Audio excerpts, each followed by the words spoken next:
This is the most frustrating and infuriating main event in Raw history. LA Knight, the most organically over superstar WWE has had in years, who earned every bit of his popularity through pure charisma and connecting with audiences, just gave everything he had in the Raw main event, fighting back with the heart of a champion and showing why fans have been begging WWE to push him to the top. But Bron Breakker, with Paul Heyman in his corner, dominated the match in a way that makes it crystal clear WWE is forcing their predetermined chosen one down our throats regardless of who fans actually want to see succeed. What makes this even more enraging is that LA Knight's valiant effort and incredible fighting spirit that should have earned him respect and future opportunities will likely be forgotten by next week, while Bron gets catapulted into championship contention because he has the right last name and the right advocate in his corner, proving once again that WWE values genetics and politics over genuine fan connection and organic popularity. I'm livid watching LA Knight get fed to WWE's newest beast despite being more over than Bron will ever be. I'm disgusted by the predictable booking that protects second-generation stars at the expense of self-made talents, and I'm about to break down every single moment of this main event that perfectly encapsulates everything wrong with WWE's philosophy of manufacturing stars instead of elevating the ones fans already love, explain why LA Knight's performance was actually more impressive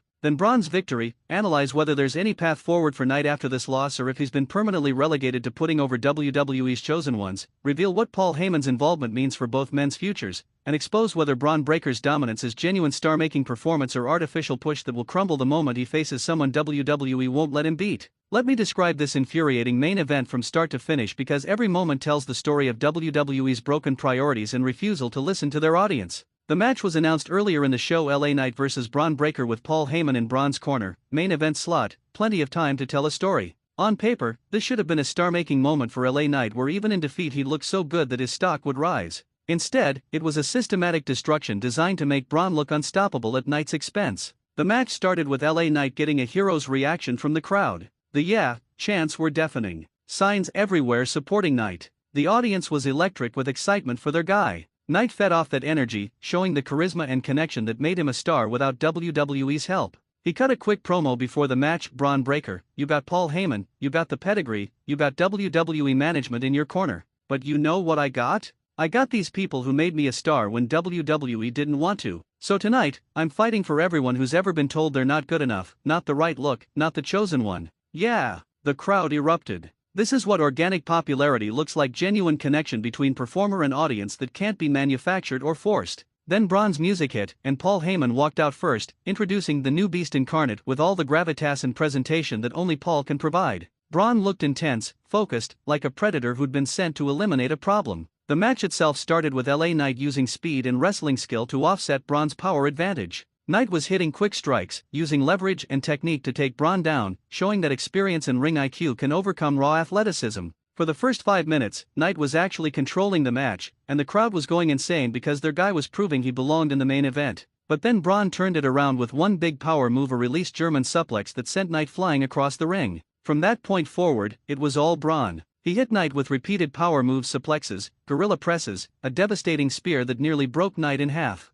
Knight kept fighting back, kept showing heart, kept refusing to stay down even when it was clear he was outmatched physically. This is where the match became frustrating. Knight's comebacks were brief and always cut off by another big Bron power move. WWE was clearly telling the story that Knight's heart and popularity don't matter when facing superior genetics and physical tools. Every time Knight built momentum, Bron shut it down with seemingly effortless power. The finish came after about 15 minutes when Bron hit a second spear followed by his gorilla press power slam pin. 1-2-3, Bron wins clean in the middle. No interference from Paul, though his presence was clearly a factor in Bron's confidence. No controversy. Just a decisive victory that establishes Bron as the dominant force, while Knight is left looking like he tried hard but ultimately wasn't good enough. After the match, Paul raised Bron's hand while Knight lay broken in the ring, and Paul grabbed a microphone. Ladies and gentlemen, my name is Paul Heyman, and that is the future of WWE. The new beast incarnate. Bron Breakker just did to LA Knight what he's going to do to everyone who stands in his path to championship glory.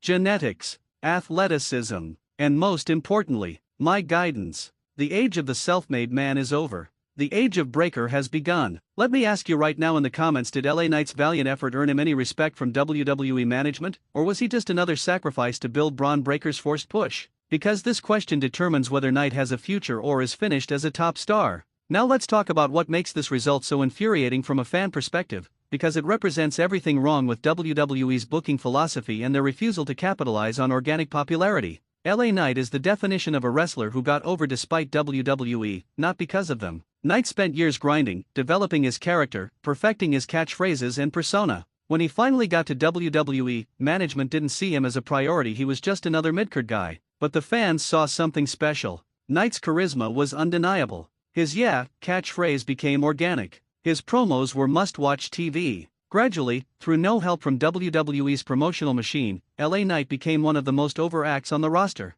Fans were demanding Knight be pushed to the top because he'd proven he could connect with audiences at an elite level. So what does WWE do? Instead of rewarding Knight's organic popularity with a main event push and championship opportunities, they use him to put over Bron Breakker, a second-generation star who WWE has predetermined will be a top guy regardless of fan reaction. That's the message WWE sends: your organic popularity doesn't matter. Fan connection doesn't matter. What matters is who WWE management decides will be the star, and if you're not part of their predetermined plans, you'll be used to make their chosen ones look good. This is the same pattern WWE has repeated for decades. They predetermined Roman Reigns would be the guy and force that push for years despite fan rejection. They predetermined Charlotte Flair would be women's wrestling royalty and gave her title reign after title reign. They predetermined Drew McIntyre would be a top star and pushed him regardless of audience reaction during certain periods. WWE has a type they want as their top stars, and if you don't fit that mold, your organic popularity will only take you so far before you're used to elevate someone who fits their predetermined image. Bron Breakker fits WWE's mold perfectly. Second-generation star, incredible physique, explosive athleticism, fits the genetic freak archetype that WWE loves. So even though LA Knight is more over with audiences, even though Knight has proven he can carry segments and connect emotionally, WWE chooses Bron because Bron fits their predetermined plan. That's not meritocracy. That's not rewarding the talent that fans actually support. That's corporate deciding they know better than their audience what makes a star. Trivia question for the wrestling newsletter family: how many times has LA Knight challenged for a world championship in WWE, not including NXT, and what's the farthest he's advanced in major tournaments like King of the Ring or Money in the Bank? Let's see who's been tracking Knight's main roster journey. Here's what makes me absolutely conflicted about Bron Breakker's performance. I can't deny that Bron is talented and has incredible physical tools, but I also can't ignore that his push feels manufactured and unearned based on who he is rather than what he's accomplished. Bron is an amazing athlete. His combination of size, speed, and power is genuinely rare. The things he can do at his size are impressive.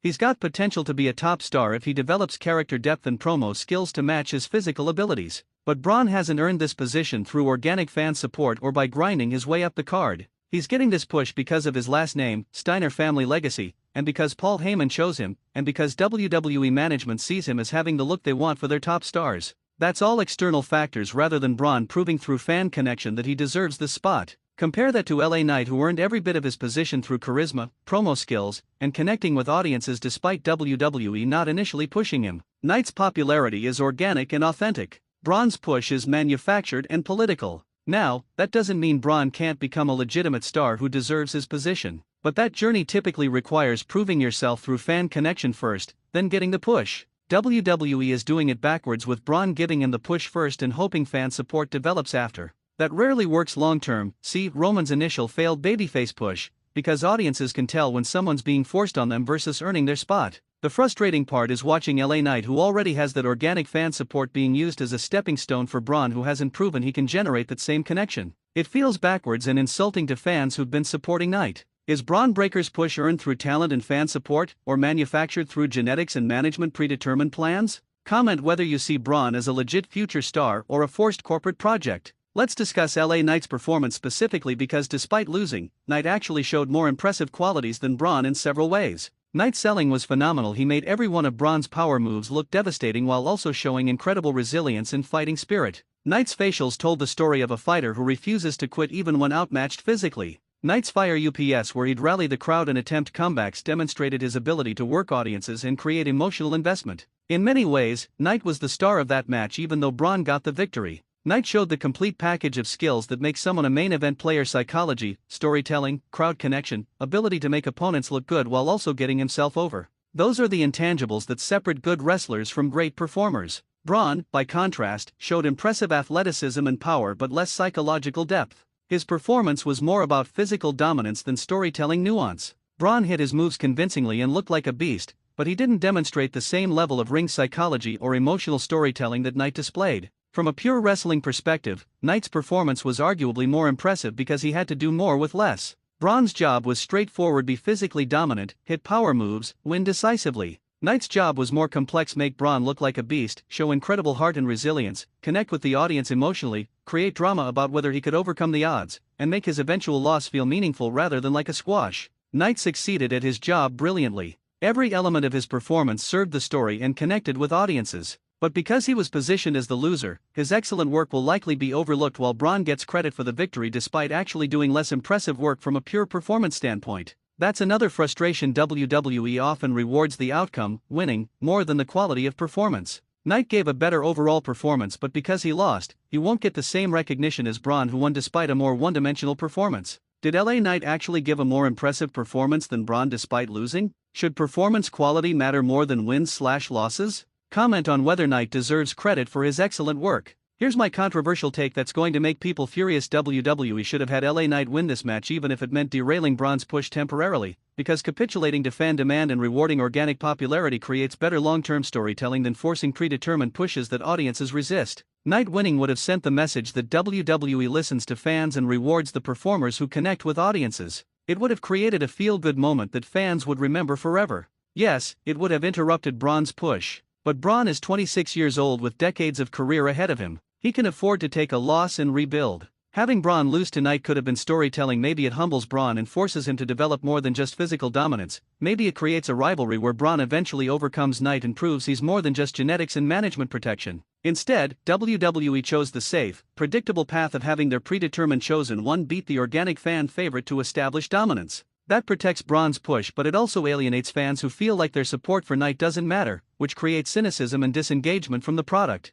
The best long-term business decision is making fans feel heard and valued. When fans support someone organically and WWE rewards that support, it creates goodwill and investment. When WWE ignores organic support in favor of their predetermined plans, it creates resentment and the feeling that fan opinions don't matter. Knight winning would have been the bold choice that rewards fan investment. Bron winning was the cowardly choice that protects WWE's predetermined plan while telling fans their support is irrelevant. Super controversial: should LA Knight have won to reward organic popularity and fan support, or was Bron winning the right booking? This will divide everyone based on their philosophy. Now let's talk about Paul Heyman's role, because Paul's presence in Bron's corner adds layers of both legitimacy and politics to this situation. Paul being associated with Bron gives Bron instant credibility. If Paul Heyman believes in you, you must be special, because Paul's track record of identifying top talent is impeccable. That association helps Bron get taken seriously faster than he might otherwise. But Paul's involvement also represents the political machine that gets behind certain talents. Paul doesn't just manage anyone, he manages talents who have management support and are predetermined to be pushed regardless of fan reaction. Paul managed Brock because Brock was always going to be pushed.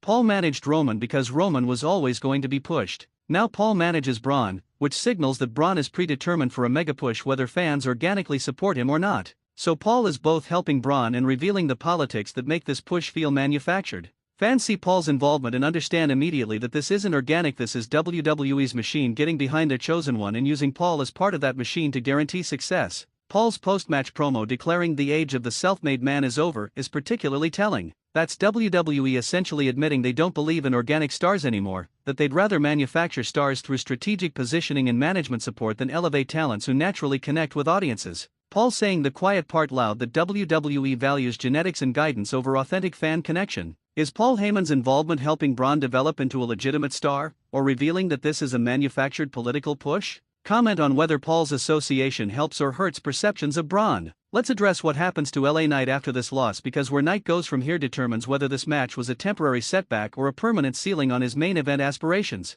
The optimistic scenario is that Knight's incredible performance despite losing keeps him in the upper mid-card picture with continued opportunities to prove himself. Maybe this loss leads to Knight getting more fired up and determined, creating a character arc where he eventually overcomes obstacles and reaches the main event level. The pessimistic scenario, and the one that WWE's track record suggests is more likely, is that Knight slowly drifts back down the card because WWE got what they wanted from him, making Bron look good, and doesn't see him as a priority for their future plans. We've seen this pattern countless times. Organic star gets hot, gets used to put over management's chosen one, then gradually becomes less prominent until fans mostly forget about them. WWE's philosophy seems to be that there are levels to stardom, and if you don't have the predetermined qualities they want, right look, right background, right political connections, you can only rise so far before you hit a ceiling. LA Knight might have hit that ceiling successful enough to be a solid upper mid-card act who can work with main eventers, but not someone WWE will actually commit to pushing as a top champion or face of the company. The key question is whether Knight can maintain his fan support and organic popularity even without WWE's full promotional push.